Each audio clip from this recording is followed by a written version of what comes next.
Begin transmission. Hello, everybody, and welcome to Outer Rim transmission number 33. We have a very special show for you guys this week as we will break down the Disney Plus Day news that includes the Obi-Wan Kenobi series sizzle reel as well as the Boba Fett documentary Under the Helmet. So, how are you guys feeling? First off, how's everybody doing?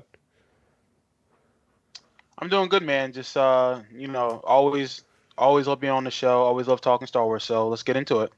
Oh yeah, yeah, doing good as well. Really excited for this. I think this is going to be an interesting conversation to say the least.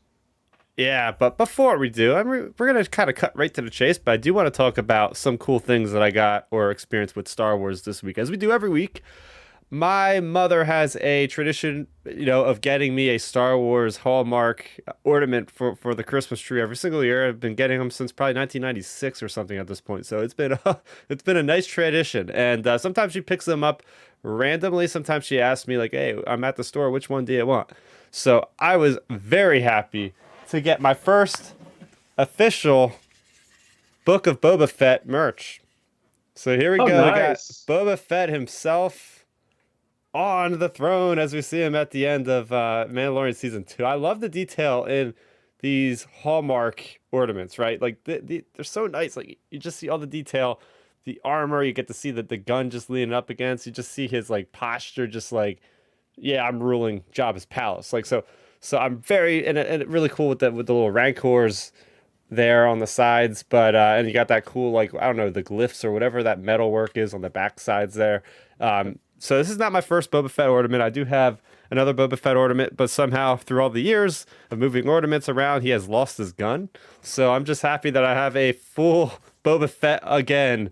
And it was pretty cool, real quick, do you guys have any kind of Star Wars ornaments? Yeah, the funny thing is actually with me, you bringing that up, so that almost transitions perfectly into my week in Star Wars as well. So we were getting all the Christmas stuff down this week since my dad's off for a couple weeks and my sister's off. So we've been getting down our Christmas stuff. And, I put up my own tree in my room just to be festive. And I got the tree out, but I still have the ornaments out in the garage. But my mom actually is similar to your mom, Chris. She literally, anytime she sees a Star Wars ornament, usually she grabs one for me. So I have so many different Star Wars ornaments, from like Leia to Han to Luke to Boba. I have so many Boba Fett and Stormtrooper ornaments. It's not even funny. I have enough to make like a squad basically. But yeah, like yeah. I mean, that's kind of my week in Star Wars. Just getting the ornaments down, getting ready for the Christmas time. Like I have a lot of old, real old ones. Like the Boba Fett one.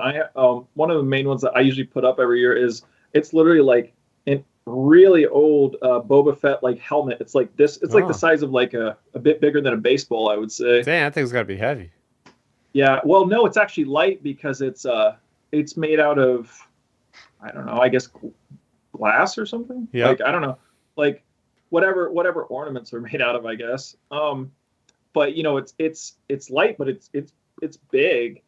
So yeah. So like I have a Boba Fett. I actually have a TIE fighter that's actually really cool. It's heavy, so you have to kind of put it. It's literally like the size of a toy TIE fighter, like this big. And the thing is, though, it's cool because you have to position it well in the tree when you put it up. But if you have to put a light from the strand of lights in it, and when you do, it lights up the inside of the TIE fighter, and you can see Darth Vader sitting inside of it. Oh, that's sweet. Oh yeah, it's so cool. So like, I always have to have that in my tree in my room, just because, like, laying in bed at night around the Christmas holiday season, just going to bed, looking over there and seeing Darth Vader flying in the TIE fighter on the tree. Yeah. But yeah, I don't know, Star Wars ornaments and all that stuff. That's always a really fun part of the holiday season, or Christmas season, I would say. Yeah, Star Wars and Christmas go together hand in hand. They really do. You even have ornaments that are all about like having a Christmas theme, to like stormtroopers with hats or Darth Vader with sweaters and different things like that, which they just lean so far into it. Like for a while there, we were getting Star Wars movies every single Christmas, so it all comes together. So what about you, Milton? I think I do have a Darth Vader ornament, but I think it's at my office. I think sitting in like one of my coffee cups. I actually don't really even put up a tree in my house. Like, I mean, I've been here for 2 years now. I will put up a tree this year. However, I don't know if I'm going to get any Star Wars ornaments. I might just keep it like very sports centric. Yeah. Obviously, I'll probably have my sisters put it up for me. I'll be honest with you.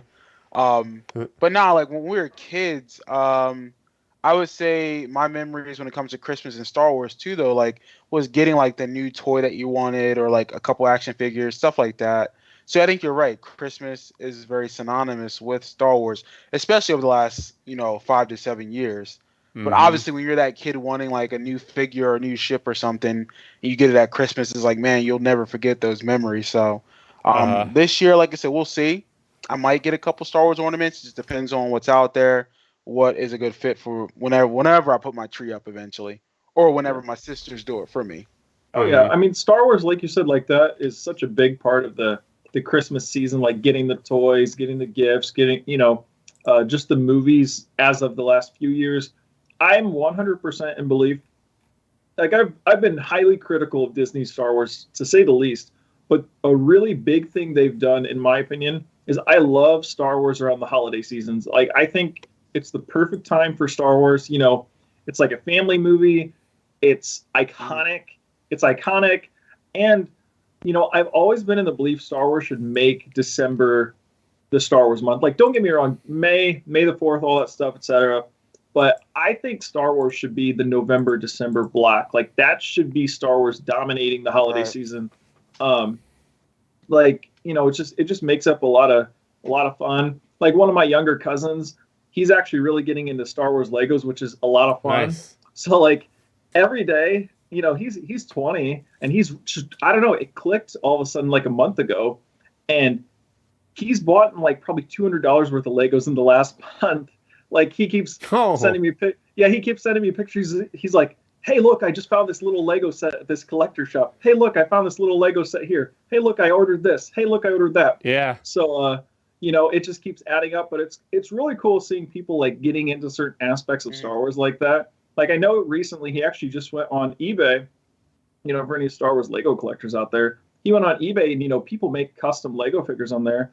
And he ordered the whole Bad Batch for like $12. So, it's just cool seeing people get into Star Wars like around this holiday season like that. Yeah. I know this year. I mean, I know actually this past year, I think, because in my family, we like to do non-traditional like meals for Christmas. So like, I think the one year we did like tacos. One year it was like maybe not pizza, but like pot pie or something. But we usually watch The Grinch every Christmas, and I hate that movie. Like, I don't think that's a strong word. I don't hate that movie. I just strongly don't like watching it anymore because my sisters always request it. So this year, I actually bugged my parents. I said, if we're going to do a movie this year, it's got to be Star Wars related. I said, I can't do another year of The Grinch. Holiday specials. Well, no, I you know me. I'm saying I want Empire. Put on Empire or put on Revenge of the Sith. Something like.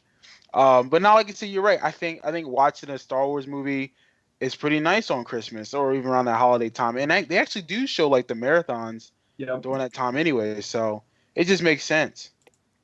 Oh yeah. I mean, hey, there's a future topic idea for us when December rolls around. Star Wars and the holidays. Yeah, let us know in the comment section down below. What are your plans for Christmas and how you incorporate Star Wars? We would like to know. Getting into one final thing, that wasn't all I experienced with Star Wars. I did go out and I seen Last Night in Soho, which is an Edgar Wright thriller. Really highly recommend it. Awesome movie. But there was a couple Star Wars connections, which I just thought were pretty cool. First off, one of the characters' names was Jocasta, and the only other Jocasta I've ever heard of is the infamous librarian from the Jedi Council, or the Jedi Temple, sorry. So that just kind of cracked me up, because then you also have the guy that played the character of the Chancellor of the Republic before Palpatine took over. Yes, you have Chancellor Valorum. Valorum, who was played by Terrence Stamp. So that was quite a trip because you got these two connections to Star Wars, and I just couldn't help thinking. And then Matt Smith was also in the movie as the main character. So then I'm thinking in my head like, oh yeah, that could have been like a Matt Smith in Rise of Skywalker, because we got those rumors about how he literally confirmed he was in talks a couple weeks ago. So a lot of things were kind of moving in that movie, which made it an interesting watch from a Star Wars fan perspective. Oh yeah, I didn't realize that. That's cool. I want to check out that movie, so I'll for sure be on the lookout for those. I just love seeing Star Wars characters crossed over, or like references to Star Wars, like you said, like the name Jocasta, or just things like that. Even simple things. When you hear the word droid anywhere, you instantly think of Star Wars. Like I love just seeing how integral Star Wars is, like in society, like whether it be movies or just anything really. Yeah, so good time in a movie theater. Highly recommend. Getting into things, just some quick housekeeping. If you are listening to this, you can watch us live on YouTube, youtube.com/Starrapter. That is my YouTube channel. There you'll find us going live basically every Friday at 9 o'clock Eastern. Sometimes we're just a couple minutes late, but we're pretty on target for our timing there. And if you are watching us live or after the fact, you could also listen to us on the go. If you're at the gym, if you're on the road to work or wherever, long road trip, go ahead and download Outer Rim Transmission. We're available on all your reliable podcast streaming platforms. So with that being said, I'm going to get into, of course, what came out this week. We just had one single comic. Yes, they gave us a breather this week. We had a single comic, Star Wars The High Republic issue number 11, but man, oh man, even though it was a breather, it definitely took my breath away because holy crap, there's some crazy stuff going on in this comic book written by Kevin Scott, who is kind of the master of like injecting horror into Star Wars, which is what the series is so good at. And you have this one secret weapon that the Nihil have against the Jedi, and that is this thing called the Leveler. It resides in this box that when the box is opened, it literally will make the Jedi go crazy that are in the vicinity of this thing. We have not seen what actually is inside the box yet. They've been kind of holding us over with teases for like the last 3 or 4 months. But it's got to be some sort of creature, and it literally will turn people to stone. It will literally people will have hallucinations and go through like some crazy like mind trips and everything else. And it's really interesting to see like what the Jedi fear, right? Because the Jedi are not supposed to fear, but that's the whole premise of the High Republic. Is one of the key things was like what can scare a Jedi. So far, Kevin Scott is just writing on all cylinders there as always, and very, very good story there. Yeah, that sounds interesting. I mean, that type of stuff sounds interesting. Like that would be really cool to see on screen. Like that's one thing I always like, no matter what it is, whether it be like Game of Thrones or other properties, like anytime you have the potential of like people getting turned to stone, I think that's such a cool like, I don't know, like thing, like, I don't know, something like that would be an interesting barrier for like Jedi to deal with like on screen, like if we would ever get something like that. I just yeah, I don't know, like that type of stuff sounds intriguing to me. Oh yeah, so that was definitely a lot of fun. I do know we have a new book coming out next week that I've been long anticipating. That is the final book in the Throne of Ascendancy trilogy called Lesser Evil, and I believe it is by a long shot the longest Star Wars book we've gotten in canon. I think it's like almost 600 pages long. So I am so ready to sink my teeth into what's going on with those Grisk and all the Chiss alliances going on in the unknown regions, because I very much hope that we have some kind of connection with the Grisk that factors out in some kind of live action or at least very much animated format of Star Wars, because I think Timothy Zahn has been crafting in such a cool, unique like idea of the Star Wars galaxy in a place that we haven't really visited, at least in canon. Oh yeah, I mean, I'm really interested long term to see if like the Grisk end up connecting, like if we potentially get that type of a threat, like maybe in like the Mando area, like eventually with once we get to Thrawn and Ezra and that sort of stuff, like it's going to be interesting to see if that ends up being a potential threat. Like who knows, maybe whatever we get, like the capping of the Mando era, like it could be all of these people we're thinking that might be fighting. They might be teaming up against the Grisk or something. Yeah, that could be a cool rumor, right? Like everybody actually Thrawn at the end end up like having everybody unite to go against Jixtis, who is like I guess the Grisk leader. I don't know if he's Yep. gonna survive. I mean, he's alive in this book. Going into it, we'll see what happens, and that's what I mean. Like I'm very excited to get to the end of this thing. But with all that being said, you can look forward to that book coming to your local bookstores on Tuesday or through Amazon, wherever else you get your books. So we are going to just dive right in without any further ado. We're going to just dive into the content that was released for Disney Plus Day, November 12th, celebrating 2 years of Disney Plus on our favorite streaming devices, right? It has everything. They had everything from Pixar announcements to Walt Disney Animation to National Geographic to, of course, Marvel and obviously Lucasfilm, including Willow, which was a really cool little behind-the-scenes video with Warwick Davis that I really quite enjoyed. We're here to break down the two things that came out from this with Star Wars, and I know we were hoping if anybody watches this show that follows the rumors, which I'm sure a lot of you do, we expected quite a lot more to come out of this thing. We're going to still try to have fun with what we have, but we're going to save after the fact. Some criticism will be voiced after we get through both of these releases here, for sure. I think that's something to throw out there, like before we get into this breakdown and stuff.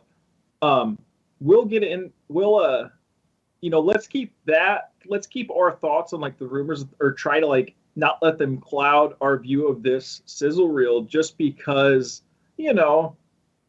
those were rumors. They weren't confirmed. So if we would have went into this blind without seeing the rumors or sizzle reel, we probably would have been like, oh, that was really good, So, that's something to keep in mind too. Like we can't let like the rumors overshadow, I would say, the sizzle reel. Yeah, so just to kind of set the groundwork, well, first off, before we even dive in, we'll just start with initial reactions to watching the sizzle reel, maybe when you watched the sizzle reel, because I know it came out the day before, and I personally was like, I'm going to wait on this just in case they release it officially. I'd rather watch it in like good clarity and quality and whatnot. So I immediately already kind of realized after a little bit that it was like, oh wait, I thought I skimmed past some of these images online. I was still excited, but I was still like a little bit disappointed. Like, okay, like we're getting cool stuff. But my main thing that got me a little angry was like they're talking about Hayden and they don't show anything with Hayden. There's barely any behind the scenes. It's literally like Ewan fighting from probably over a year ago with the sword, and they mention Anakin. They show like him from Revenge of the Sith. Like there was literally like a couple seconds of new stuff. It was a lot of rehashed scenes from Empire and all the various movies. So it was just, yeah, cool. We got concept art. I mean, I'm pretty sure that this descriptions of these have been floating out for over a year now, and this thing has finished production. So when I seen the 1 minute timer or something, I was still like, oh, what is this going to be? And by the end of it, I was like, yeah, that was cool. Like, that was fine. I thought I was going to expect something a little bit more. I'll throw it to Milton. Yeah, I'm not surprised what we got. This is typical Star Wars. It's typical Lucasfilm. And I will say this before I get into all that. You know what, though? I really perked up when I got to see Deborah Chow speak about what they're trying to bring to this series.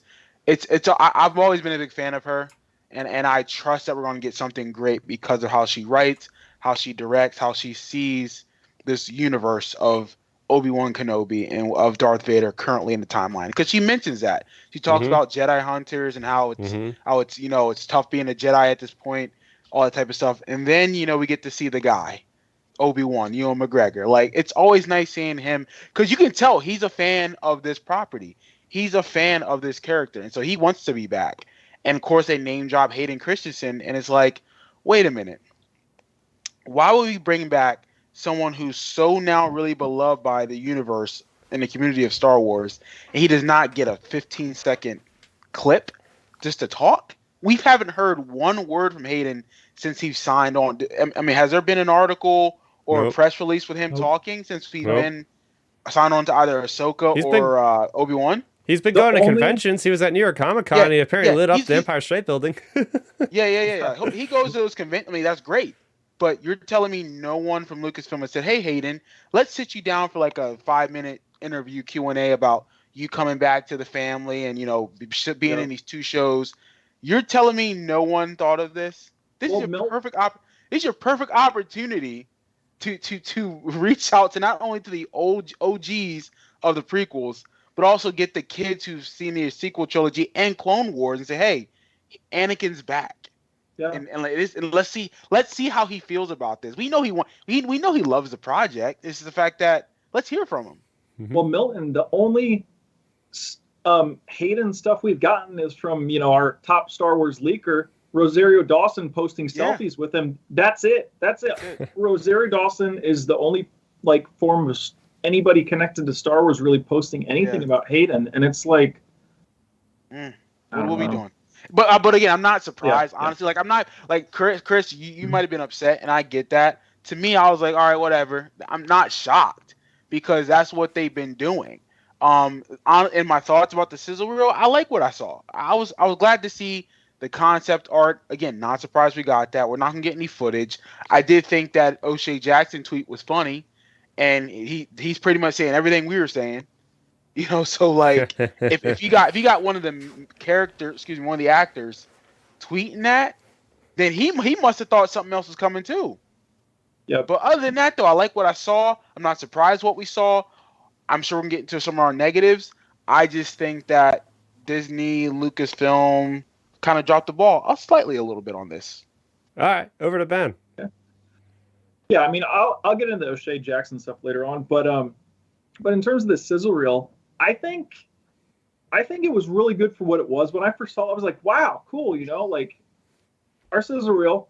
But it was nice seeing Ewan. It was nice seeing the concept art. It's, as you said, Milton, it's very nice hearing Deborah Chow talk about this stuff.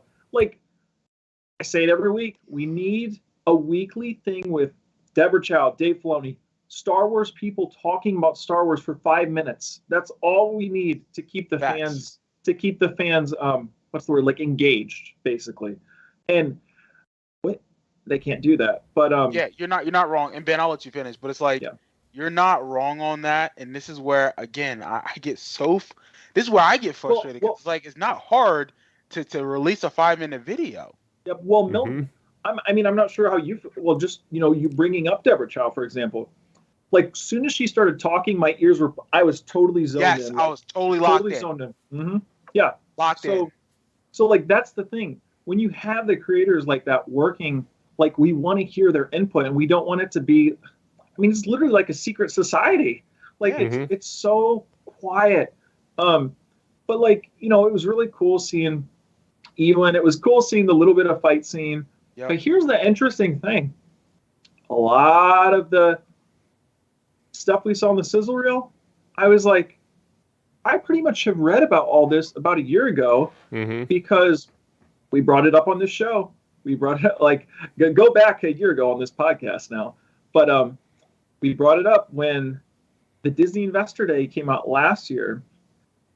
When they got to the Obi-Wan announcement, they cut the live stream from us at home and only were allowing the investors to see what this clip was, most likely. Because the funny thing is, if you go back to a lot of the reports and articles and different things, people reported that came out of that Investor Day was everything we got in the sizzle reel minus young Hayden storming the temple in Order 66. Other than that, this sizzle reel is exactly what was described from that Investor Day. So I think, personally to me, I think the sizzle reel is a year old. I think it's been in the can for a year, just sitting there.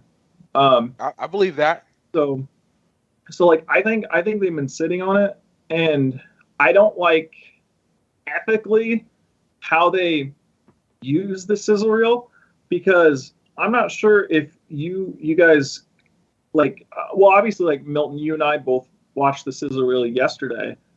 But Chris, did you log into Disney Plus were you already on Disney Plus when you viewed it?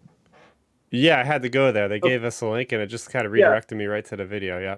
Well, see, that's if you were logged in, So I don't like that, because they basically used our hype of Kenobi or a marketing grab for anybody who wasn't Disney Plus subscribers. Because if you click the link and you weren't signed in, like I wasn't signed in, on my browser on my phone, and it pulls it up and it's like, sign up for Disney Plus, $1.99 this month, blah blah blah blah blah, and it's like, so you're using the Kenobi hype for a money grab.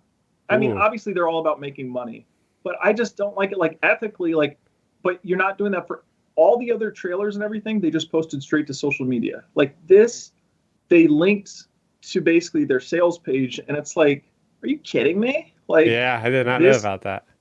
Yeah. So like if you log out of your Disney Plus on your phone and just click that link, it takes you to the sign up for Disney Plus, $1.99, blah blah blah blah blah. And it's like, That's weird. it's like, come on now. But like I didn't like how they did that. I mean, overall the sizzle reel was good for what it was, but I hate like having to agree with you on it, Milton. Like, I'm not saying against you, but I hate having to agree with you. It's what we expected. I mean, I like with Star Wars, our expectations are so low when it comes to trailers and like sizzle reels and everything because they're so secretive. Like, it wouldn't have not surprised me one bit if we just got a picture of the words Obi-Wan Kenobi today and nothing else. Because Star Wars just undershoots, like, what's the whole famous thing? The good old director, The Last Jedi, always brings us up. Subverting expectations. Yeah, like they massively. But you know what though? And you're in like, and this is why I'm not tripping, because even what you sent earlier, Chris, you sent about your tweet that was retweeted by the Star Wars Underworld or whatever it was. Yeah. Like that's what, again, ever since, and I'm not putting this on Rian Johnson, but I'm saying like ever since The Last Jedi and how it just took the fans, that's why I've been so medium about everything, because it's like y'all, I'm like, I accept nothing at this point. Yeah. Like, you're not gonna hype me and then expect me to like not be objective about it. Like, no, like I'm not doing that. And I feel like Lucasfilm, for some weird reason, / Disney, like they think that the fans are dumb and they think that we're not gonna like say something. It's like, what's wrong with y'all, man? Like, honestly, because even looking at the Marvel stuff today, because again, like I was able to see some of this stuff later. Marvel gave us a lot more than what Star Wars did. I mean, again, She-Hulk, Moon Knight, what's the other one? Ms. Marvel. Zombies. No, yeah, but like the live stream show, the live. Ms. Marvel. They showed us like 10, 20-second clips of that stuff, and it's like that's not even ready yet, fully done. It's like, wait a minute, that's coming out in 2022, 2023. Obi-Wan's coming out in 2022. We don't even get exactly like a scene or nothing. You know what I mean? Like, come on, man. Like, and everybody wants to see this over any Marvel show. I'm gonna tell you that right now. Everybody wants to see Kenobi. Well, that's why people were tuned in today. Yeah. Because all you saw the past 48 hours was talk of Kenobi trending. Yep. Kenobi, Obi-Wan Kenobi, Darth Vader, Kenobi series. Like, those were all the terms you were seeing trending. And then it's you needed, honestly, all you needed today was a 30-second clip from Kenobi. That's all you needed. And we'd have been like, all right, cool. I swear to God, the three of us would have been like, let's break that 30-second clip down for 2 hours. If you know what I'm saying, like, I mean, look, the Boba Fett trailer gave us nothing, and we talked about it for 2 hours. That's what I'm saying. Like, it's just. But you guys know I'm not wrong when I say that. We would have broke that down for 2 hours. Yep. For 30 seconds of Obi-Wan Kenobi. Yeah. Oh, 100%. Yeah. So let's break down what we did get, right? Let's bring a bright side to some of the negative here. I mean, we're going to talk a little bit to try to get our minds off this. You're not wrong. I'm just saying we love it so much. That's why we're just being very honest and truthful. That's why we're like this. Yep. So the first image we have, as I set this up on my end, is of Obi-Wan on an Iupi or something like that. Is that what they're called? They're I like the think little camel things on Tatooine. Yeah, I think it's pronounced Iupi, but I've literally never heard it spoken. But I mean, today on the other podcast I was on, we all said Iupi, so that's what we. Yeah, so this is cool. Like, this brings me such Kenobi novel vibes written by John Jackson Miller. Like, this really reminds me of like the Mythos Obi-Wan statue and all that you would think of when it comes to like Obi-Wan middle-aged, like in the desert. Yeah, this is like the cover of the book, of the Yeah. Obi-Wan book, pretty much. And like again, I've listened to that book maybe twice. It's a long book, but yeah, that looks like an Obi-Wan Kenobi who's in his 50s. You know, Mhm. because by the time we meet him in New Hope, he's what, in his early 60s. Yeah. That Yeah. character. So he looks like that's a 50-year-old man who still looks like he's in decent shape and can kick somebody's ass with a lightsaber if he needs to. Yeah, I like all the detail that they have in the concept where it's like you see all the pouches he has. Like he is literally just surviving on his Yopi. He's got the gaffy stick, but then looking at his outfit specifically, he's got like the long robes and like the different kind of boots and just like it's a completely different style design for like what we've seen him in with last of the Revenge of the Sith. Right. Yeah, no, Oh, I yeah. agree. And like that's beautiful concept art. I mean, obviously I think a lot of people will say, "Oh, I'm tired of concept art, blah blah blah, give me footage." But let's be real here. This is a template. This is what we're going to see an idea of what this is going to be like in live action. And I can clearly see this can be in like actually what it looks like when we get the actual, episodes. Oh yeah. Oh yeah. This next one here. I don't know about you, but I mean, I'm getting just like Imperial Palace vibes with all the stormtroopers in this long hallway. It kind of Oh, looks that like looks the tight. Mines of Yeah, that's Moria. tight. Well, See, is that the Jedi Temple? I think so. I think it is, don't It you? looks like it to me. And here's the Yep. thing, I'm so hyped for that because this is something I think we've been missing the last 5 years. Like, what the hell's going on at Coruscant? Yep. Like what's going Well, on to Jedi Temple? well, this is what we were talking about today on the other show. The big question is with that scene, if it is the Jedi Temple, why would Kenobi be going there for something? Palpatine. That's the That's a question. good question. So I'm thinking. I know we're speculating. I'm Yeah. thinking he needs to get some type of like weapon, or maybe he needs to like retrieve somebody that's captured. Like because I Well, believe that. I mean, Milton, I mean, to maybe connect to that, now you can pre-order the Jedi Temple Guard lightsaber hilt on Disney Shop website. So maybe he's going there to get a lightsaber potentially. maybe. I mean, maybe something at Yoda is like, hey, we need to get blah blah blah, or we need Yeah. this so we can keep the Jedi Order alive, blah blah blah. I mean, I mean, obviously we know he's going to have to leave the planet. He's going to have to leave Tatooine for some Yeah. reason. Yeah. And I can see him having to go back to the Jedi Temple, which will be a great thing for storytelling purposes because that's trauma. He's going to be like, this is where everything ended. This is where shit hit the fan for the Oh, galaxy.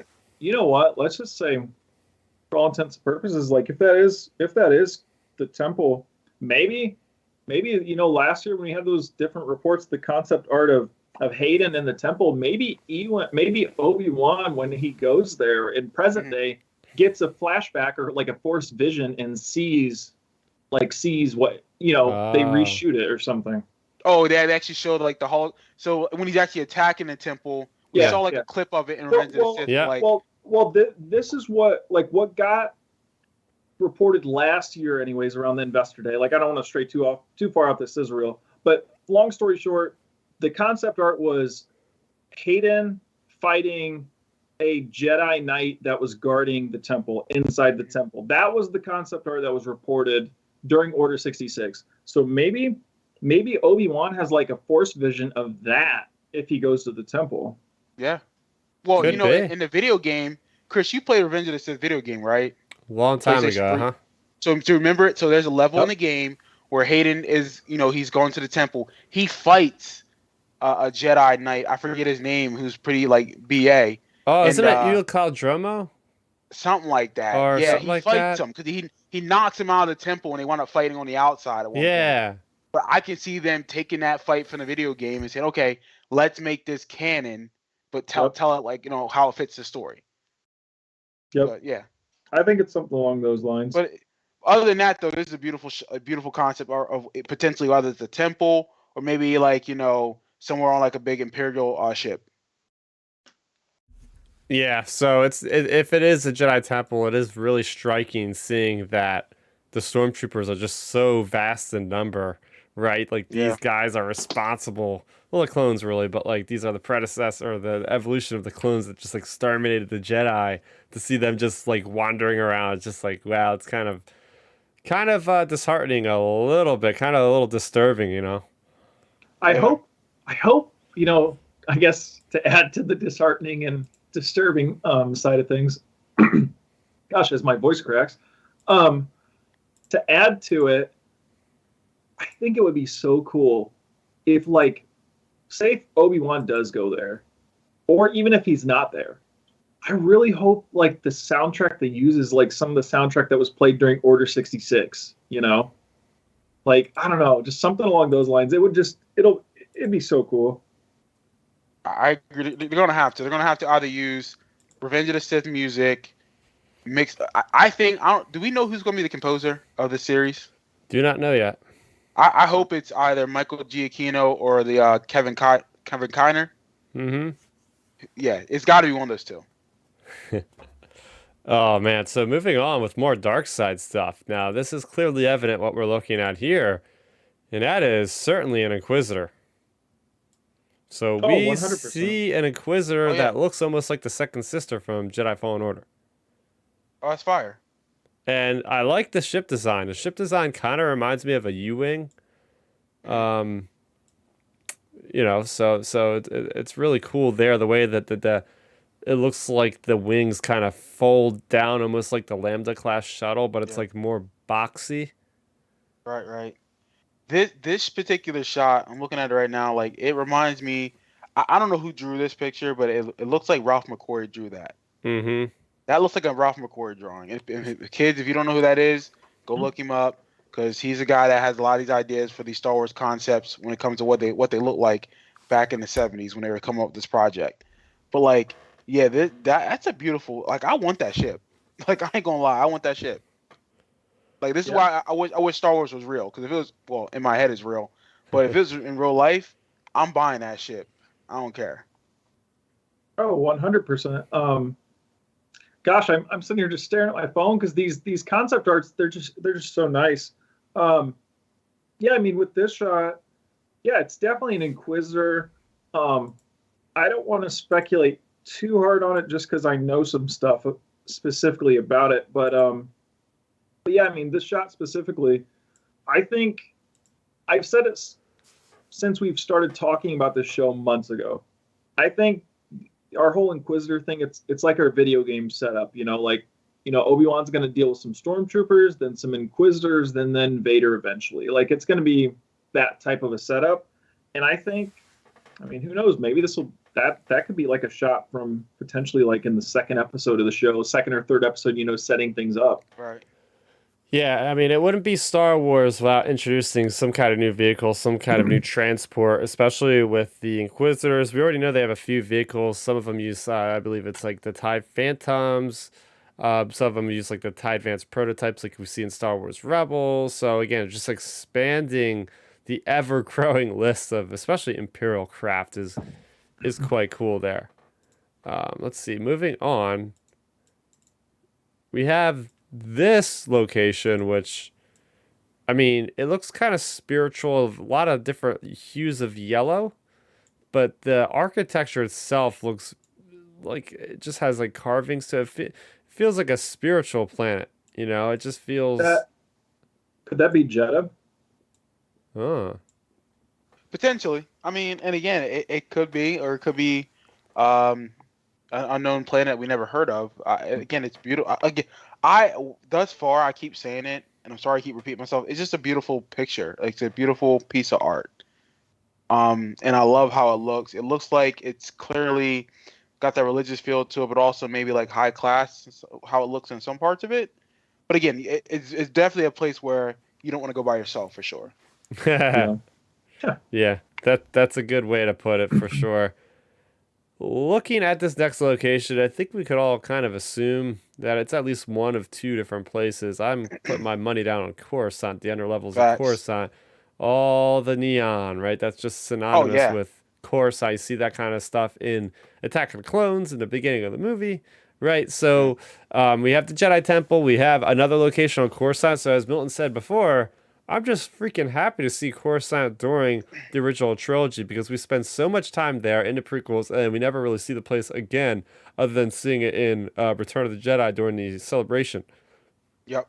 Yeah, Yeah. I agree. I love seeing, like, again, I fell in love with that planet like when I first saw it in Phantom Menace. So I think it needs to be continued throughout the all three trilogies, in my opinion. And I'm gonna throw some shade a little bit, but do you guys think? And I know we're focusing on this right now, but this ties into Coruscant. Do you guys think Lucasfilm, or excuse me, Kathleen Kennedy and some of those creators who took over the sequel trilogy, do you think they didn't want to show that planet at all for some weird reason? Like, do you Well, think I don't know. I just felt well, that Coruscant needed to be referenced or needs to be seen in the sequel trilogy. well, I mean, the only in terms of like connections to Coruscant, I know specifically of the sequel trilogy is the Colin Trevorrow script because Yes. literally the finale fight was between Rey and Ben on Coruscant, which would have been so crazy visually. Yep. Like Yeah. that would have been amazing. But that's the only like other than I guess our little tidbit of Coruscant in Rogue One, but that's set during basically this time Right. period. So I don't really think we have. I mean, do you know of anything like connecting like in canon, Chris? Like really? Or, Yeah, I mean, the last time we actually go to Coruscant is in a couple books. Mhm. The Aftermath, Empires End. It deals with the Grand Vizier Masumeda, who becomes like the figurehead for the Empire after the fall of Emperor Palpatine. And I kind of forget what happens to his fate. I think I either know. he I think dies. he like doesn't he get locked into the temple or something? Yeah, he got locked Yeah, in. but I forget what happened soon after that. Yeah, Yeah. and then in the Alphabet Squadron, the finale book, there is a Victor's Prize. There is the final act is the one character Erica Quell going to Coruscant to like shut down this like imperial propaganda machine, which would just like out Mm. everybody's involvement with like bad deeds they've done to the Empire. So she goes Mhm. down there, and there's still like Star Destroyer blockades and stuff, and she barely makes it through. And then, but then it's like shortly afterwards, it seems like the New Republic had taken it over. Because then it's like Mhm. some of those characters are living in like apartments and stuff as if it's like more Mm. pacified or something like that. So Yeah. I don't think it's like there's that much fighting that's going on for very long after like that first initial year or something. Gotcha. Interesting. You know, one thing too, speaking of Coruscant in this show, I would love it, even though, we always say, and even I mean, I'm one of those critics too about making Star Wars smaller, but I'll give it this exception if we make it smaller for one more little tidbit here. Um, I What if Obi-Wan can't find Vader in this series or let's say not Vader, if he can't find the Inquisitors, what if he goes and gets information from Dex? Like, I would love that. Like, to get info from Dex, like, hey, like, I would just love to see Dex again, Yeah. especially with today's graphics and stuff. Like that, I don't know, it'd be a fun connection, or potentially even like a more like Scorn Dex, like a grumpier one or something, because he would be, as long as he's not dead, he would be alive at this time. Yeah, that's a great pull. I mean, he's a fan favorite character. A lot of people would be happy to see him. Oh, I love it. But Yeah, moving on, we have an image which looks strikingly familiar to fans of The Empire Strikes Back. And, well, I'll let you guys figure it out. I mean, we got snow speeders, we got snow, we got ice caverns. I mean, Hoth. I mean, but that doesn't really line up with the current Right. canon because apparently, like, in the comics, like, they don't actually, like, get onto Hoth to start digging it out until, like, between Empire and A New Hope. Right. So maybe it's another ice This planet. I can see, honestly, Chris, thinking about it, this doesn't look like Hoth to me because I think how, like, on the top of the page, you see like there's like a little openings, or like you still see the sky. Oh, yeah. I'm thinking they're on some type of like forest planet, Oh wait, you're but like they're like right. Okay. but it's not a forest planet. It's kind of like caverns, if that makes sense. Okay. So think of like rock caverns, or like actually this would be a new one, like hardened mud caverns where they're hidden underneath it and they form their base. Now, Like yeah. like that, Look at, because it looked like they had to dig that out. It looks like, now looking at this and spending time looking at it, this could be one of the most revealing pictures in this entire concept art gallery, because up until this time, we didn't think there'd be any kind of ramifications for the Rebel Alliance or any kind of link between Obi-Wan and the Rebel Alliance. But now we have this show, we have Andor. Is there going to be a possible crossover? We do know that, Obi-Wan takes place about 10 years after Revenge of the Sith. I believe Cassian Andor has taken place about 5 years before A New Hope. But I also really dig the idea of, we've always just seen the airspeeders as vehicles that have been attuned to be for the cold. And you even hear in the Battle of Hoth or whatever, they're like, yeah, the speeders aren't doing well against the cold. We got to send you guys out on Tauntaun. So to actually see like the airspeeders in an environment which they could actually deal with regularly, besides like the snowy tundra, will be a really cool visual, I think. Yeah. I mean, it makes I agree, and like I said, I think, I think this has to be a new planet. And I think just the structure, it looks like it's a different type of like planet, and I like that. I like that we're getting something that's different, and it looks gritty. So this looks like probably the beginning, or like new phase of like the rebellion starting. Yeah, I wonder if we're going to get any kind of contact or conversation between Bail Organa and Obi-Wan. I feel like that's almost unnecessary after seeing this kind of image. Oh, yeah, for sure. Yeah, I definitely think that's going to be happening. I would say that's like a 99.9% chance of happening. Huh. I would say for sure, just based on like the different reports are what they are. But just on the potential things that are out there, I don't know. I don't want to say any spoilers. But the things that are out there, it's looking like it's heading in that direction, I guess I'll say. Interesting. Very interesting. Okay, moving on. I really dig this one too. This one's clearly pretty clear as well.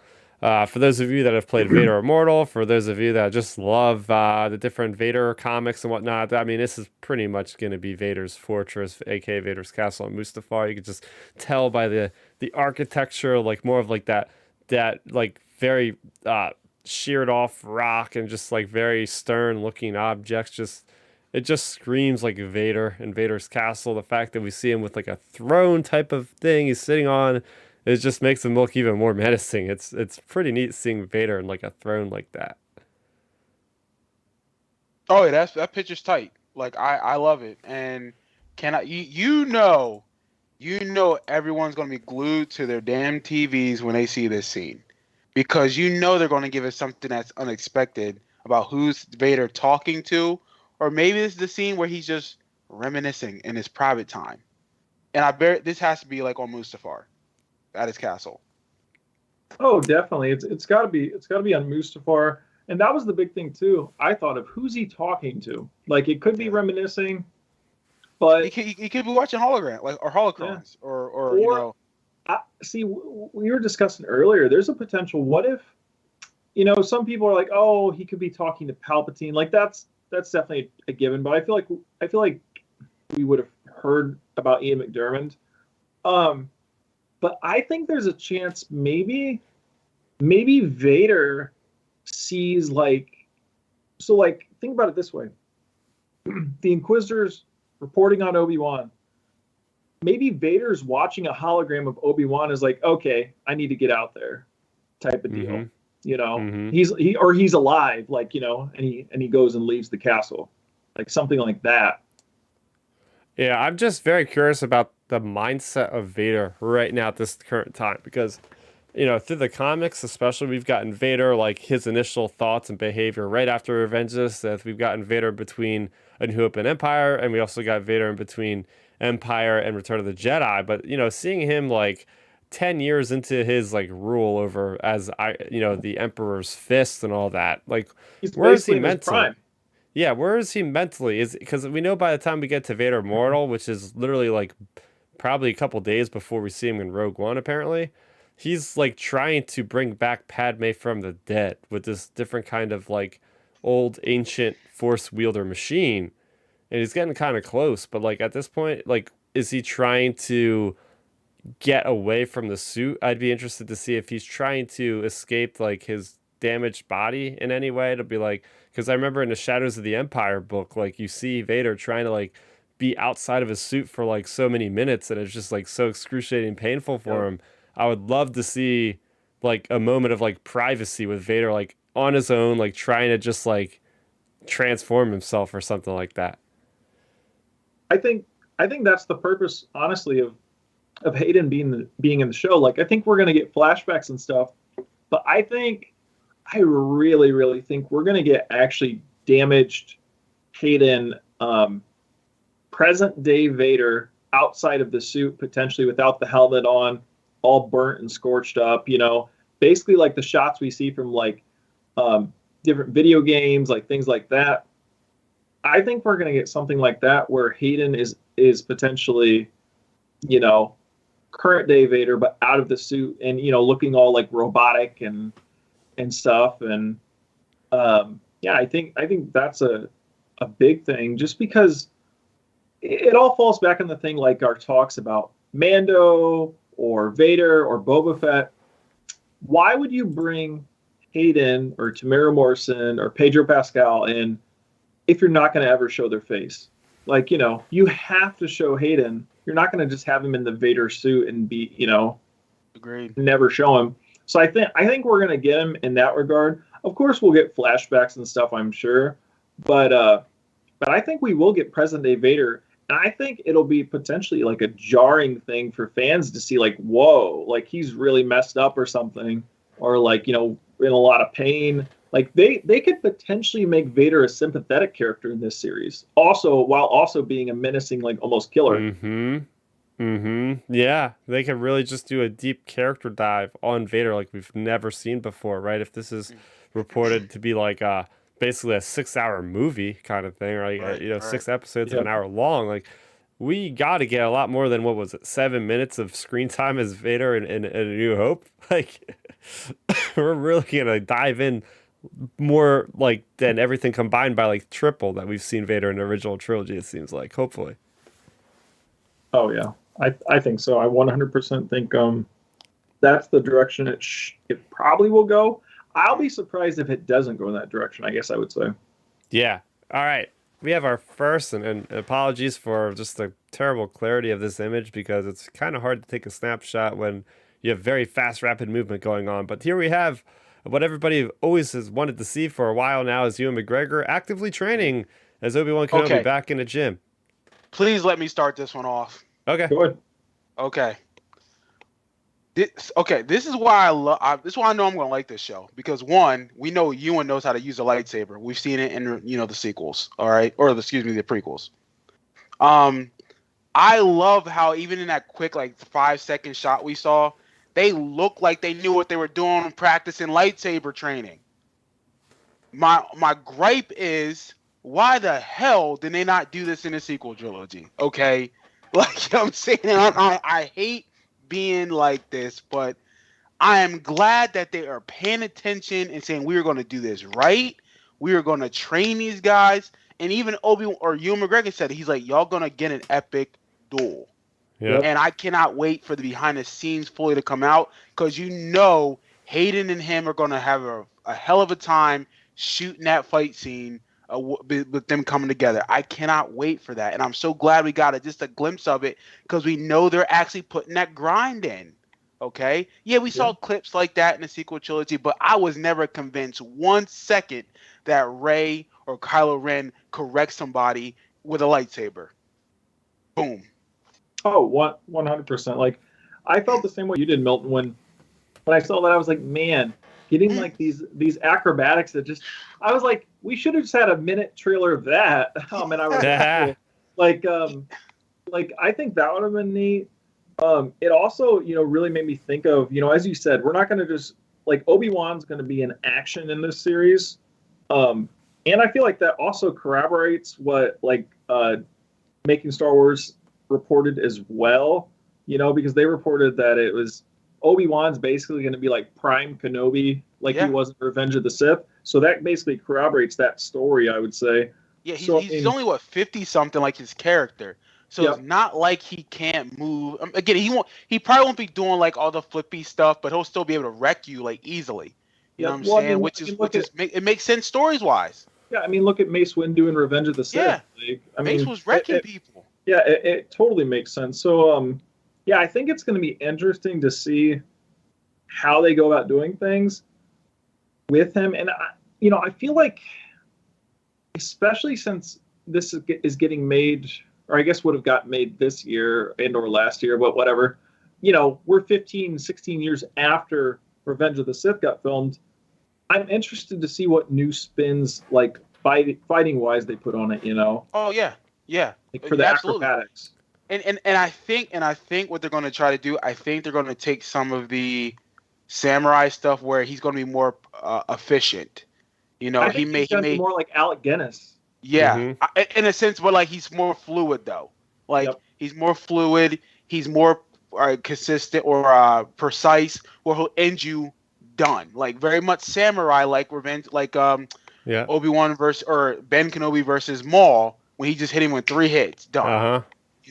I just think that Kenobi's like, listen, I can't play around anymore. Like I can't put myself out there where people know I'm a Jedi, so I'm going to have to end you quickly. If that makes sense. Well, it makes sense because I mean, the earlier picture when he was on that Yopi, he has a gappy stick, so he obviously was using a gappy stick potentially at one point for a weapon. So, I think he's.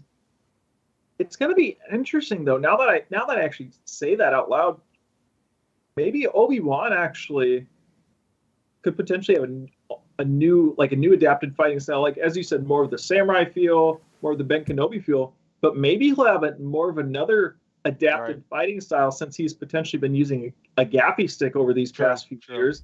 Like maybe he'll be more. I don't even know.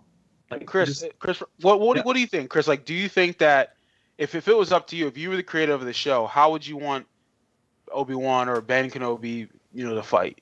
Now think about he's in his early 50s now at this point. Yeah, I'd like to see a blend. I would like to see a blend between him in Revenge of the Sith and him in A New Hope, right? There's that 20-year divide. I think, right in that smack dab middle is where the story's going to be. So it's like a great kind of crossroads between both. But like I like how you said, efficient, knowing what strikes to make, when to deflect efficiently and all that kind of thing, and trying to just end things quickly rather than just going on and on and on with twirling the lightsabers around. Right.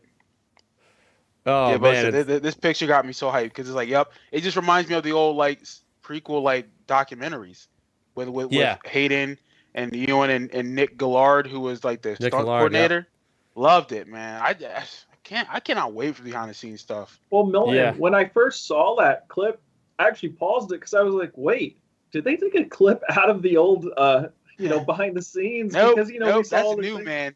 I know. That's why I paused it and zoomed in and was like, oh wait, that's new actually. Yeah. Yeah. And it's worth noting as well, there's other people training, so I think it could be safe to say that he's fighting more than one Inquisitor at once. Well, my focus is on the one girl, Moses Ingram. I mean, she's posted several videos on her Instagram of her not using lightsabers. She's casted in this show. She's billed as like the 5th or 6th actor in the show, and she's using 2 sticks, basically training sticks, flipping them all around and stuff. So it's like, I think we're going to get some really cool lightsaber action in this show. Something we've been needing. Oh yeah. And the last big image here is what they kind of left off with. It's our thumbnail image for this video if you're watching on YouTube, and that is such awesome artwork of Obi-Wan cloaked fighting Darth Vader in full armor. I had to kind of take a double take because it's like, oh my gosh, it looks like Mustafar, but I mean, it's not the same Mustafar we've seen before. Anakin is actually Darth Vader. So what do you guys think of this? Fire. If I can use other words, fire in the image. It probably wouldn't be appropriate. No pun intended. But if I can use other words, it'd probably be inappropriate for your live stream, Chris. Just saying. Dope, because I cannot wait to see this. You guys seen what's the fight that guy redid? He redid the Obi-Wan Darth Vader fight on YouTube. Yep. Of the New Hope. Yep. It's going to be like that. I guarantee you that. It's going to be so good. I know it's only an image, but can't mother effing wait. Oh, I completely agree with you, Milton. Like I just cannot wait to see Vader actually fighting Obi-Wan, and they can fit it in with the continuity just fine. Mm. So like it's going to be interesting to see. Also, like, how did we get to this? Like, it's the whole like the Deadpool thing of like stopping and like like going backwards. Like, how did we get to this point in the show? Like Right. that's the big thing. Like, what's drawn Obi-Wan to go to Vader or the other way around? Like, it's going to be interesting to see how it plays out. Like, obviously, this is the finale. I mean, God, Has to be. if we have them fight multiple times in the show, that would be crazy. No, yeah, I agree. But I think it's the finale for sure. And since they're showing this so early on in the process, like we're months away, like this is probably literally the start of the fight. Or very close to the start of the fight. Mm.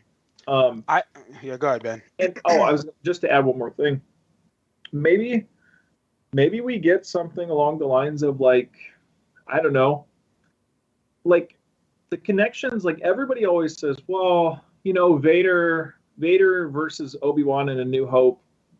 It's the whole last time I met you I was but the learner, blah blah blah blah blah.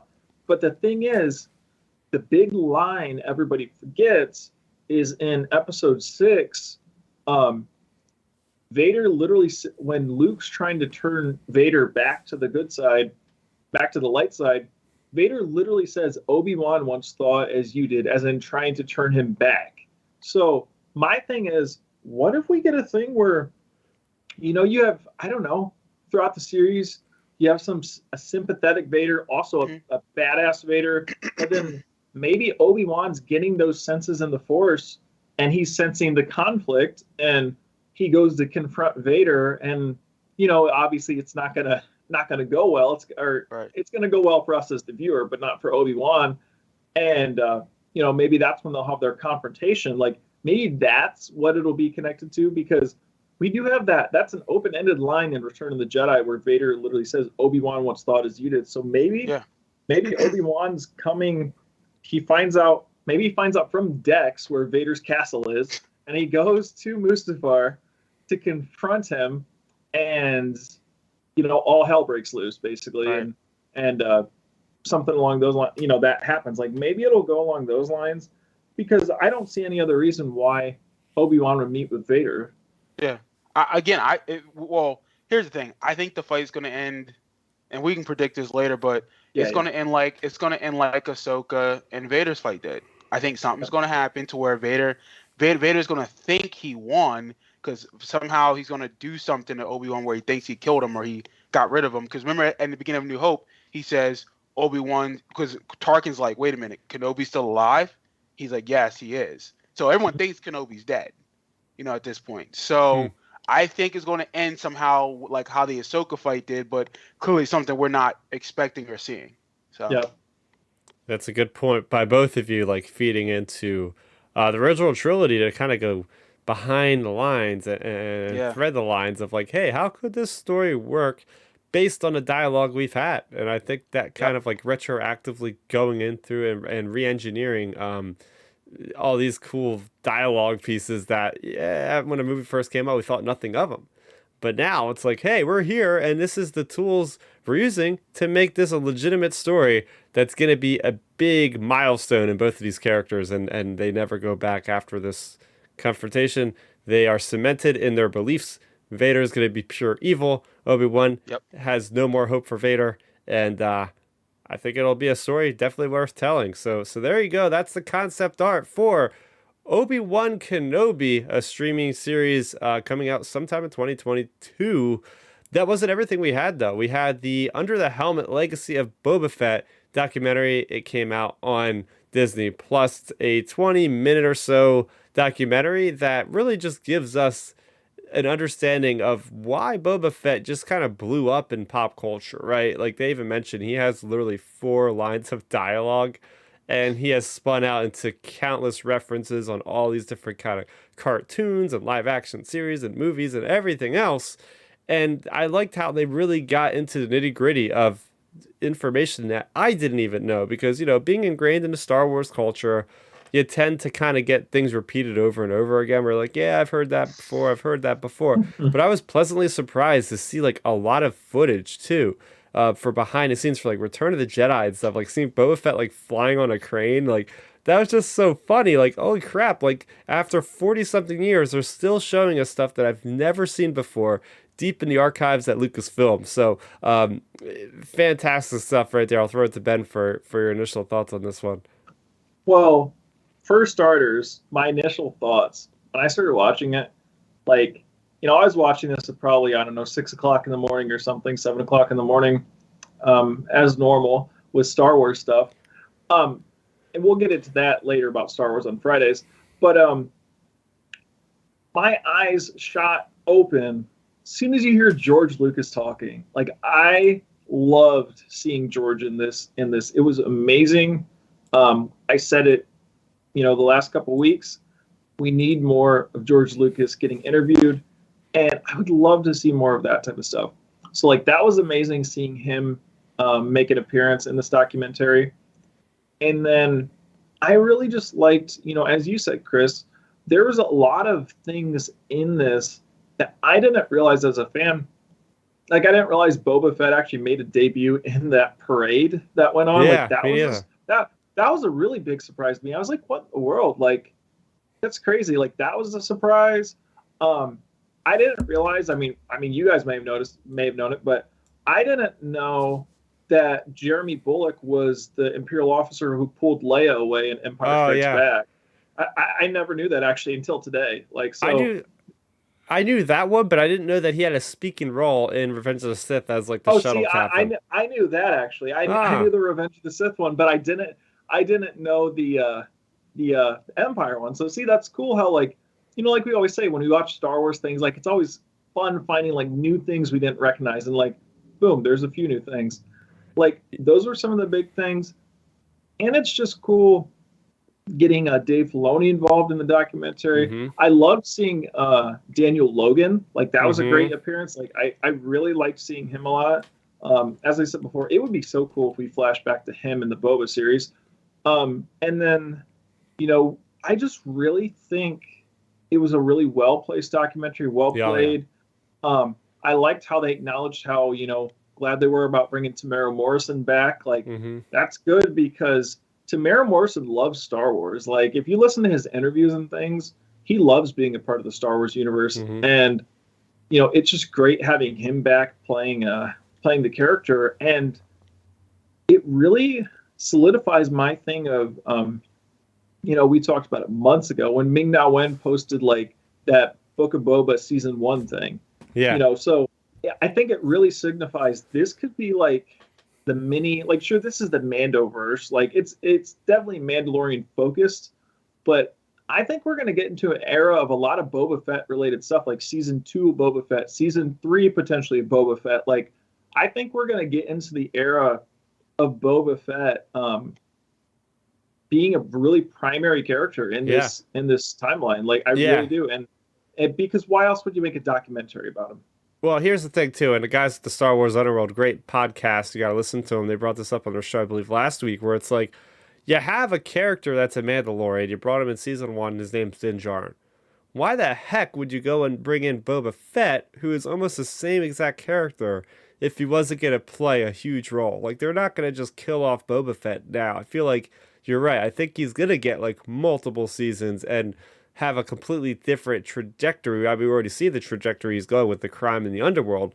But they could have easily done a story with Mandoverse without having Boba Fett. But, I don't want to get too off topic with the documentary itself. But I also did enjoy seeing, like, I didn't know about, like, the creation of Boba Fett with the proto armor, with the white armor. I think having him initially be like the super commandos of the Empire was like a really cool idea. And it just goes back to, like, even when George Lucas back then didn't have all the money in the world, even with having how big a success with The New Hope was, he was like, hey, I don't have enough money to make 100 of these costumes. Let's just ding it up and make him a mercenary bounty hunter. Well, that's the interesting part too. I wonder if over the years, I wonder if the Mandalorian idea came from, George potentially wanting to do like 100 of these super commandos. What if that spun off into the culture, like the whole Mandalorian thing of these super troopers? So like you said, it was cool seeing that proto armor, and it still kills me. The GameStop thing, they don't sell the Boba proto helmet anymore. That's all white. I would love to get that eventually.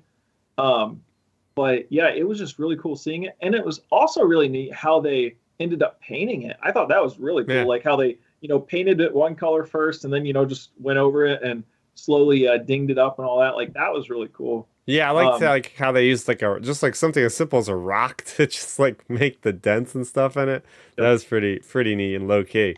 I also did enjoy like the whole aspect with Steve Sansweet, who is the owner of Rancho Obi-Wan, where he literally has like the largest Star Wars collection, and they go into like the infamous like Boba Fett like mailway figure that had like the actual firing rocket out of his back, and how that was like all like a myth kind of thing, because apparently they never shipped those out because they only like had them as promotional items for certain places, so now they're worth like over $100,000.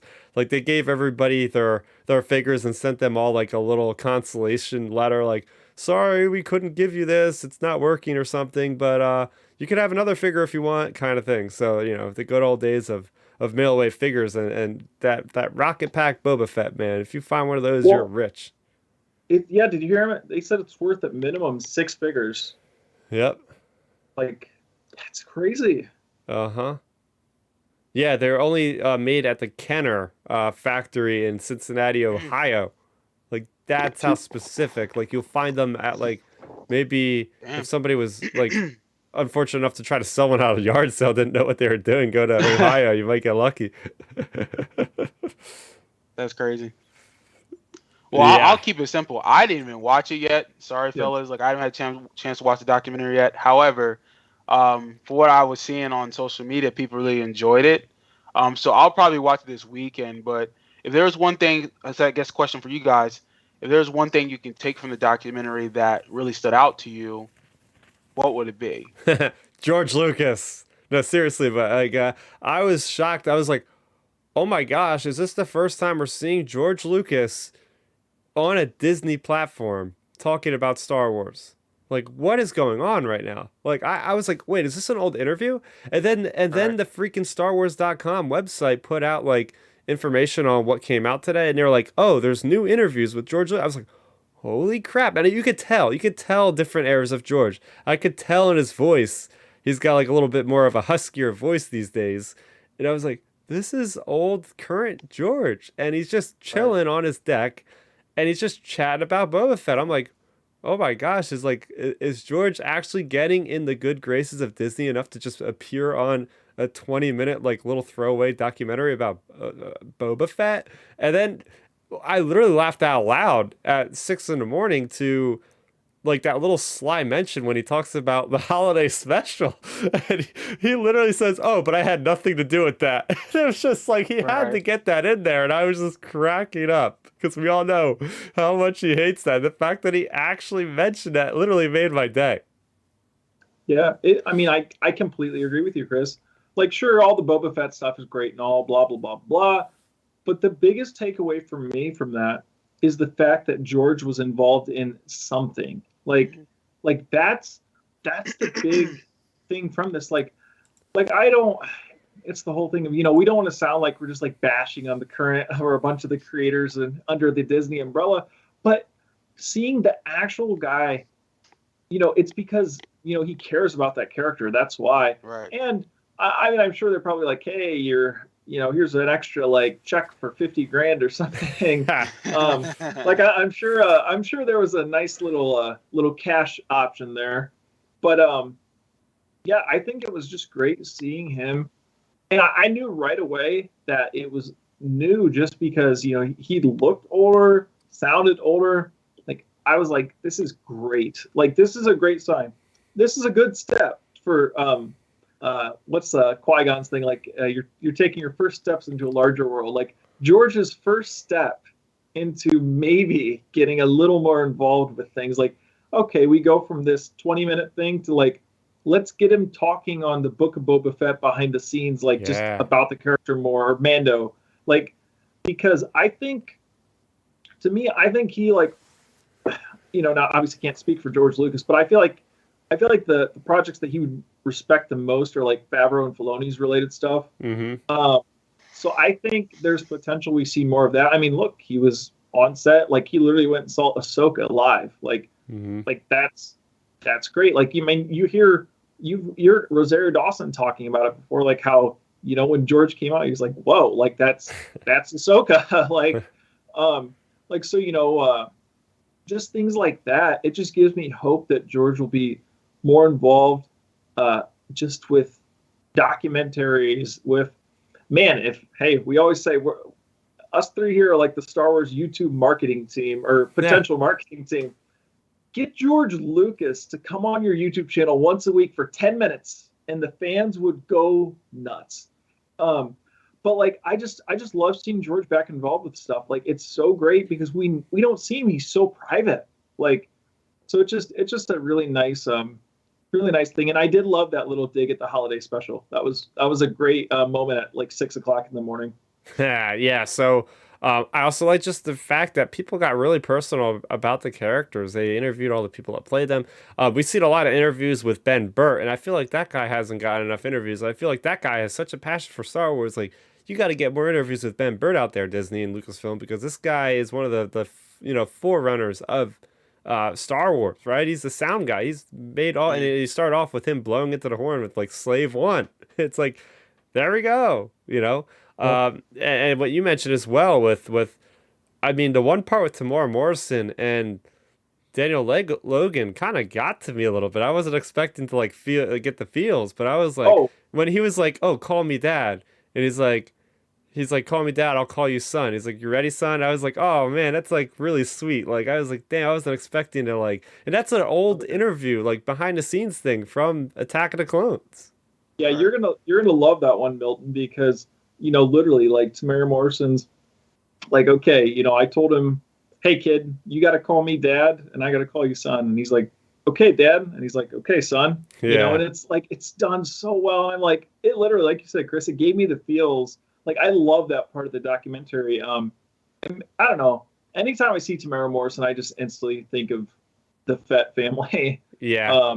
It's just so iconic. Yeah. And then another thing I really enjoyed, was overall towards, I guess it was kind of towards the end, I would say, about everything, leading up into the book of Boba Fett, getting Ming-Na Wen to say a few words about, hey, why this was such a big deal to bring this character back, and all that. That was great.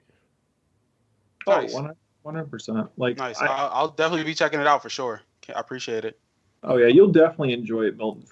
I feel like, and it's only 20 minutes, so it's a quick watch. And even like the whole thing that also tugged at the heartstrings a little bit was the whole Jeremy Bulloch and like the fact that they're explaining, because I've seen him at a convention before in Philadelphia, Greater Philadelphia Con, about 3 or 4 years ago. This guy was I think in his 80s, just going to like every possible convention. And they would say, like, usually you go to a convention, there's different tables, and the people are behind the table side of things. No, he would actually stand up and go to the other side of the table, like, shake your hand, like, get a picture, like, be up close and personal without any barriers between you and him, where it was like, this guy cared so much about the fandom. One of the best representatives of the Star Wars fandom, just showing how much he cared. And they gave interviews with his wife. That was a big deal in the part of like coordinating things with his different appearances at events. But I thought that was awesome how they paid homage to the celebration, to all these things that make up Star Wars what it is.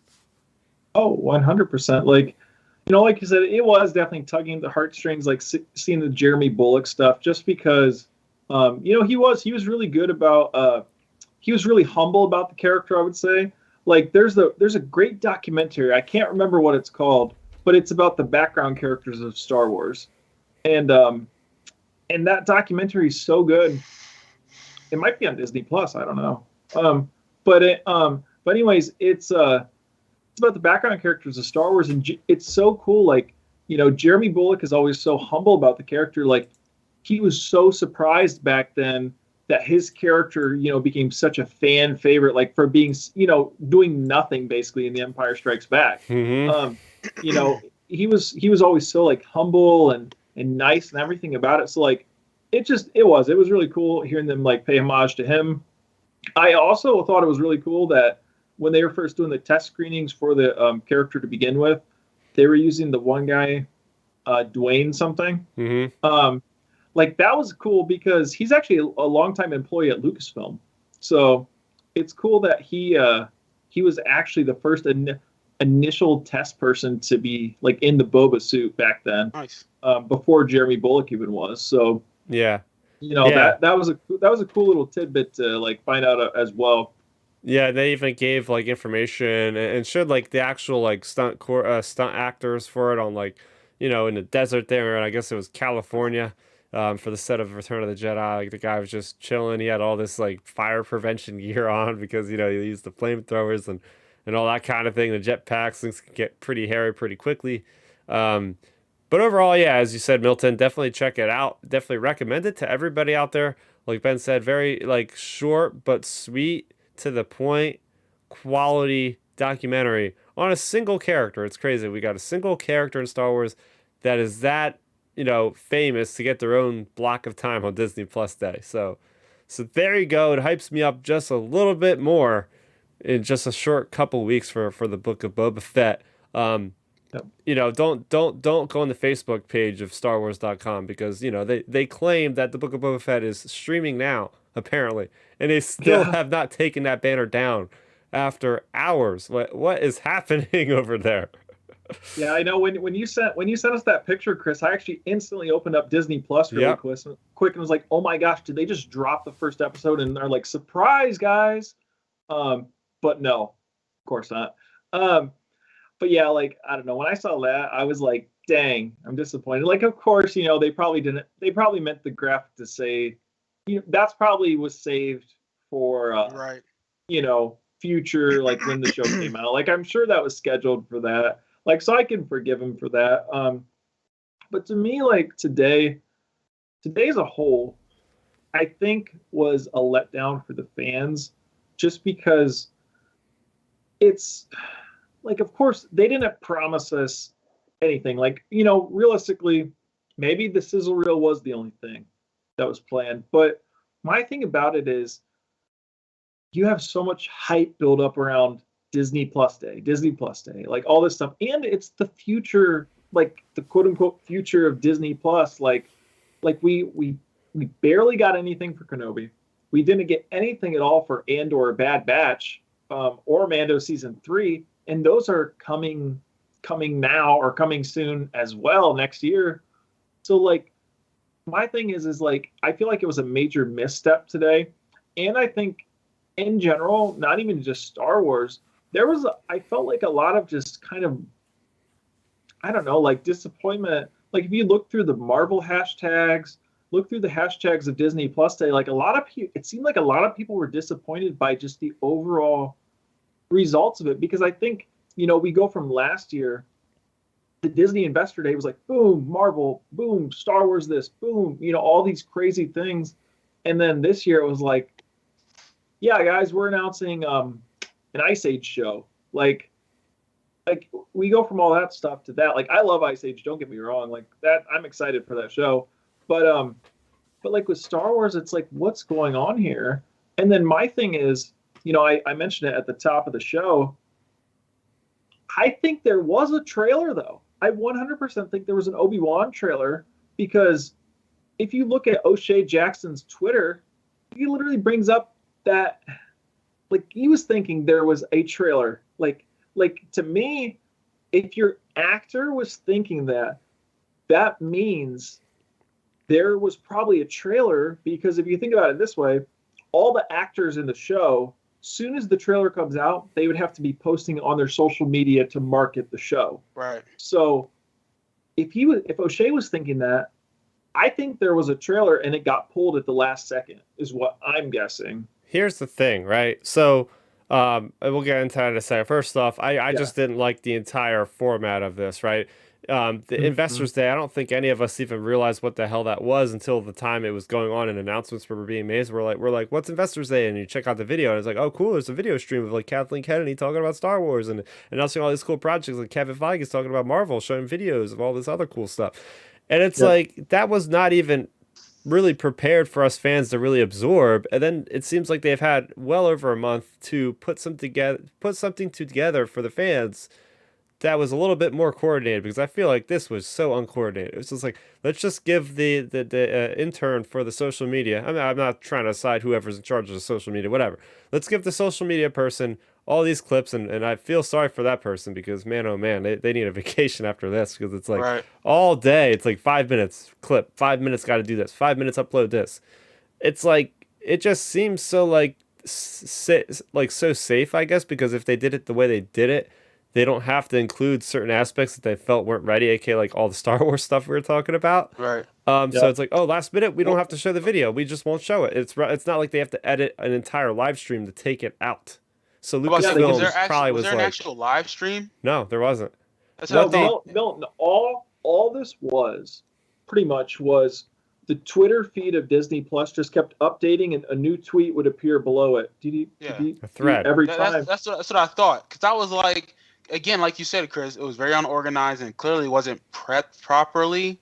So to me, that's why. I mean, again, I don't want to get into it too much about, we all feel like it was a letdown, but it's weird. It's weird though. That's why I'm like, Disney be on their BS sometimes. That's why I'd be like, you know what?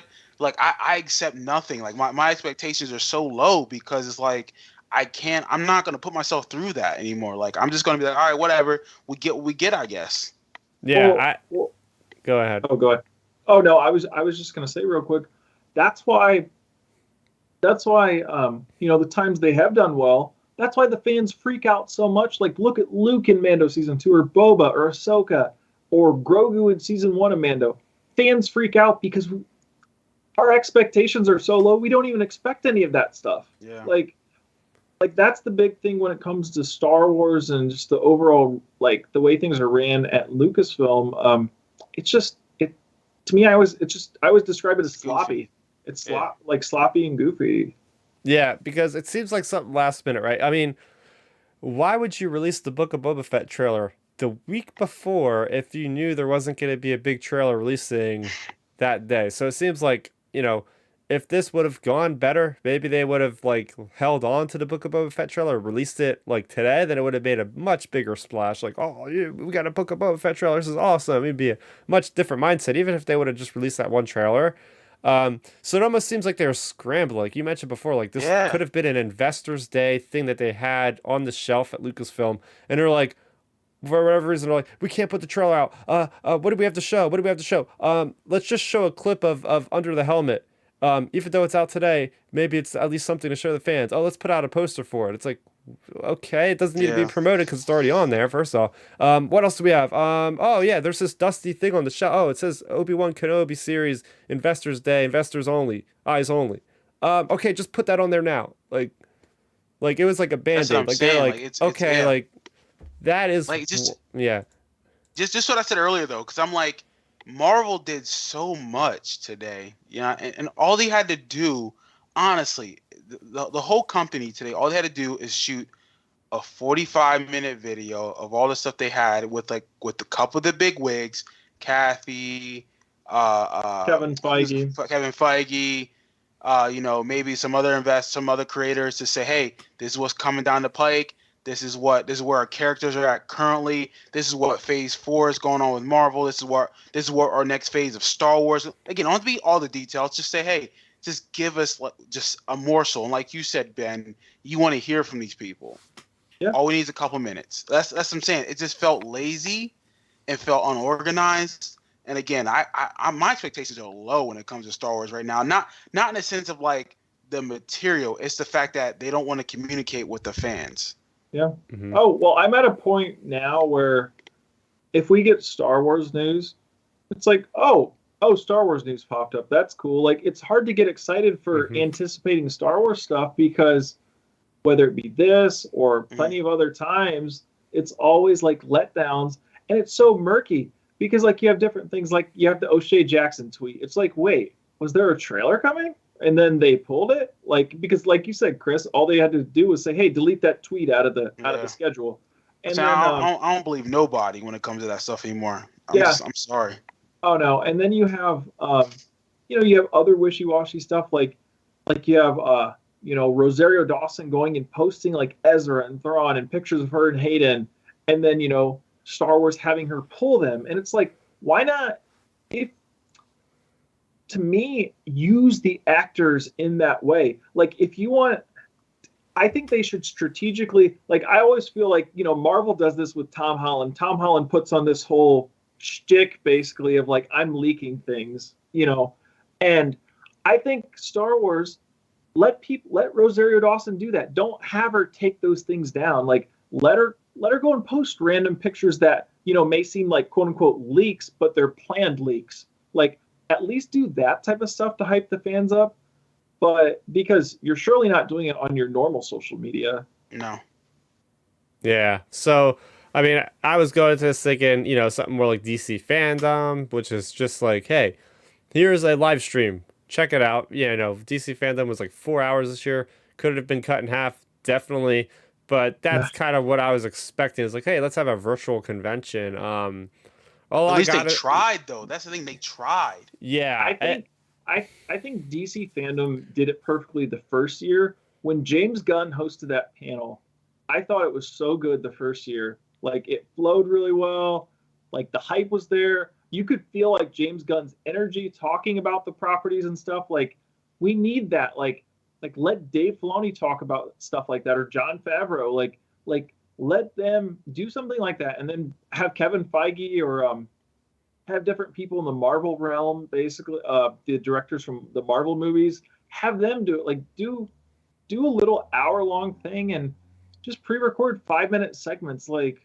And is it that big of a deal? Like obviously these people are really busy. They're running multi-million-dollar, they're multi-million-dollar directors and things like that. But I feel like you could tell them, hey, part of your contract is marketing, and you take 5 minutes out of your schedule for the month and just record a thing about the show. Yeah. But we could like beat the dead horse here, but I just hope that when I go to Star Wars Celebration, I spend my hard-earned money and vacation time. I'm there at the Anaheim Convention Center. I better be seeing some awesome trailers. I better be seeing the cast coming out, or at least virtually or something, talking about this, because man, oh man, they don't really have any other big opportunities to what I know. I know there's a D23 thing, but I'm not even, after this fiasco, I'm not even going to even expect anything from whatever the heck that is. So, between now and May, like, okay, I'm not going to expect anything. And come that May, man, like, Bad Batch, Obi-Wan, Andor, Mando Season 3, I'm expecting, like, panels every day with this stuff. Well, we do have an update, actually, for anybody listening. When it comes to Andor, if you go off the Disney investor call that happened a couple days ago, Andor is in Q4 for Disney's financial year. And Disney's Q4 of their financial year, different people have talked about, is October through December. So it sounds like Andor is going to be in that time range, like next fall. All right. So I think, giving a quick rundown after today, you got Book of Boba Fett, following right into Bad Batch Season 2, Obi-Wan in the spring, Andor at the end of summer. Then you got Mando Season 3, probably like right around now, or December would be my guess. Yep. That's where I'm thinking it's going to be going. Maybe, like I said, it's Q4, but I feel like it could potentially be the end of Q3, which would be like maybe end of August to like into October, because it's it's 12 episodes. So so like maybe it'll be something like that. It'll be into October, and then they'll let it sit for a little bit. I honestly think Mando Season 3 is going to be just like Boba Fett, where it's going to be like December 29th or something. Yeah, yeah. They're going to try to save as much time as they can to still get it out in 2022. Yep, but we'll get into that at another day. Yeah, but just wrapping things up, that was our thoughts on Disney Plus Day. Big day for Obi-Wan Kenobi officially getting revealed, the day before that whole thing leaked. And we're getting some cool Boba Fett content. So there you go. There you have it. I'm going to leave it up to you guys. What are you doing this week? Where can they follow you? You guys can follow me on Twitter at Milton Weber7. That's Milton Weber, the number 7. This weekend, just relaxing, enjoying the Veterans Day weekend, and watching some football. So yeah. Yeah, I mean that's pretty much my schedule as well. Just watching some football this weekend, playing some Xbox. You can find me at Real Ben Maynard. Yeah, we'll be talking sports and obviously always talking Star Wars on Twitter. Oh yeah, kind of. Oh heck, and of course you could follow me at Starrapter on Twitter, YouTube channel, youtube.com/Starrapter. We also have a Teespring store. You can get t-shirts and hoodies, Outer Rim Transmission. Just search that when you go to teespring.com. If you do listen to us, please rate us if you're listening on Apple, iTunes. If you're using it on Google Store, do the same. You can also find us on Spotify. So yeah, that is going to do it for Outer Rim Transmission, for Ben, for Milton, for myself. That is going to do it for Outer Rim Transmission number 33. Thanks for watching and transmission.